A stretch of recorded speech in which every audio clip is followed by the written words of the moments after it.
In this video, I will go over the math assessment for version A, the problems. If you have version B, please see the other video. So let's start out with problem number 1, solving for A. To solve for A, we have to isolate it, and in order to isolate, we need to move 7 to the other side. Since it's in the denominator, we need to multiply both sides by 7. This causes the 7 on the right side to cancel, and therefore A is now equal to 7 times 3. 7 times 3 is 21. Problem 2. In order to isolate A needs to be in the numerator. To move it to the numerator, we simply multiply both sides by A, which causes the A's to cancel, and divide both sides by 5 in order to move 5 to the other side. Therefore, A is going to be equal to 10 divided by 5. 10 divided by 5 is 2. In problem 3, we need to solve for P. In order to isolate P, we divide both sides by Q. This Q cancels, therefore P is equal to R times S divided by Q, and then substitute in your numbers. 5 is equal to R, 6 is equal to S, and 10 is equal to Q. Multiply first 5 by 6, which is 30. 30 divided by 10 becomes 3. Problem 4. We need to solve for P. In order to solve for P, P has to be in a numerator position. So first thing that you want to do is multiply both sides by P. Now we have P in a numerator position. In order to isolate it, you want to divide by R and multiply it by S. So I'm going to multiply by S, divide by R. Whatever I do to one side, I want to do to the other. That allows me to cancel my S's on my left side, my R's on the left side. Now P is equal to Q times S divided by R. And then simply substitute in those values. So 5 times 8 divided by 4. 5 times 8 is 40. 40 divided by 4 will be 10. Okay, now let's see if I can move this up. There we go. All right, problem number 5. Solve for A in this problem. Now, there might be a different way to do this, but here's the easiest way that I thought. First place, we need to isolate this A minus B. And in order to isolate A minus B, let me kind of clear this up. There we go.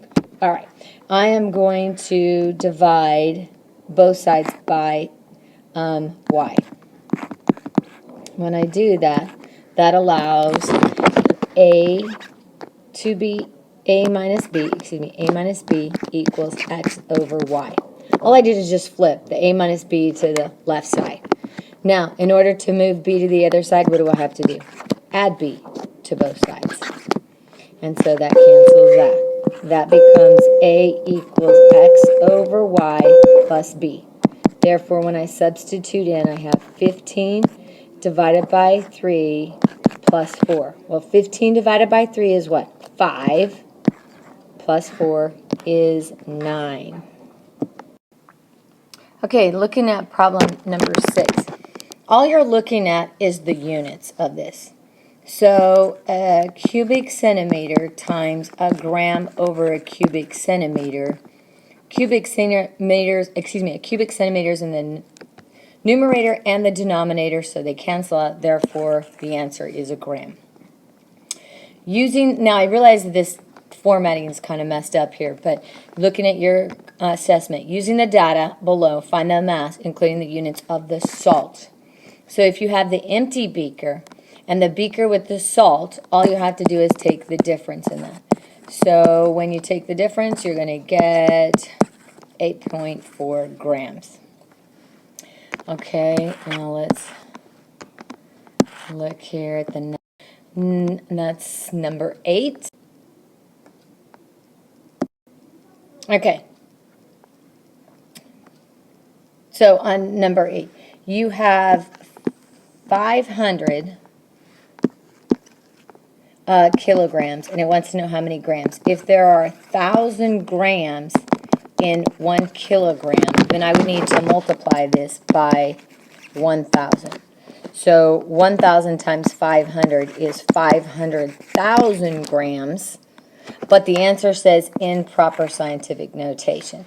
So we're going to write that as 5 times 10, and it's a positive exponent. We're just going to move this decimal over 1, 2, 3, 4, 5, and that is to the 5th grams. Number 9, basically we're just adding, but we need to make sure we line this up right here where the decimal is. So adding those numbers up, we're going to get 9, 8, 5, 3, 4. So that's 43.589 grams. Now solving, give answer in proper scientific notation. The easiest way to do this is multiply these two numbers. So 2 times 4 is 8 times 10. When you multiply by exponents, really you add them. So 3 plus a negative 6 makes that a negative 3. So that is 8 times 10 to the negative 3rd. All right, looking at number 11. 11 is, if carbon's mass is 12, and oxygen's mass is 16. What's the approximate percent of carbon and CO2's mass? So I'm going to add up the total mass. 1 carbon is at 12, and there are 2 oxygens at 16 to give a grand total. When I put that together, that's 32 plus 12 is equal to 44. That's the total mass, but it's asking about the percent of carbon. So that's parts over whole. The part being carbon over the whole. And that is, when you reduce that, that's about a quarter. A quarter of that is approximation, it's just approximate, is about 25%. So I would be willing to take anything that would be, anywhere between 20 and 30% would probably be acceptable to me. Now, solving for V. If K is equal to 1/2 mv squared. Now, this is probably one of the most difficult ones here. But let's look at this. First thing that I would do is I would isolate V. So to isolate V, I'm going to do what? Divide both sides by 1/2 m. So therefore, I have V squared equals K over 1/2 m. Now, how do you get rid of the square? If you square root both sides, then you're going to end up with V equals the square root of K over 1/2 m. But you can see this 1/2 can be translated. Now, I would have taken this as an answer. V equals the square root of 2K over m. That means the same thing as this half here. Any one of those, or you could have said K2. You flip these two values, and that would be acceptable. All right. 14, when you divide in numbers in scientific notation, first thing you want to do is just divide 9 by 3. 9 by 3 is 3. And as far as the exponents go, you take and subtract. So a negative 3 minus a 2 is a negative 5. So your answer there is going to be 3 times 10 to the negative 5th. Looks like this one is not quite on the paper, so let me drag this up. There we go. Okay, so first thing that we need to do is look at this, and we're going to go ahead and add these two together. I think the easiest way to look at this is to, when you add by scientific notation, your exponents have to be the same.